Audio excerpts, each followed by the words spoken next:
हाय, मेरा नाम है शुभम। मैं अभी 22 साल का हूँ। मैं अभी शाम को अपने सेकंड मोस्ट फेवरेट प्लेस, मेरे घर से 500 मीटर की दूर पर एक नदी है, वहाँ पे आया हूँ।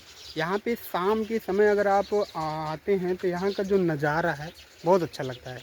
यहाँ पे एक तो चिड़ियों की बुलबुलाहट इस पेड़ों पे रहती है, मतलब बहुत सारी चिड़ियाँ रहती हैं जिनकी बुलबुलाहट आवाज़ जो रहती है बहुत खूबसूरत लगती है। साथ में जो बांध बना हुआ है, बांध का पानी जब एक साइड से दूसरी साइड जाता है तो जो आवाज़ आती है पानी गिरने की, वो भी बहुत अच्छी, मतलब सुनने में बहुत अच्छा लगता है। और यहाँ का जो माहौल ऐसा है ना कि यहाँ पे कोई बहुत कम लोग ही आते जाते हैं, तो यहाँ तो शाम के समय यहाँ आते हैं तो बहुत अच्छा लगता है।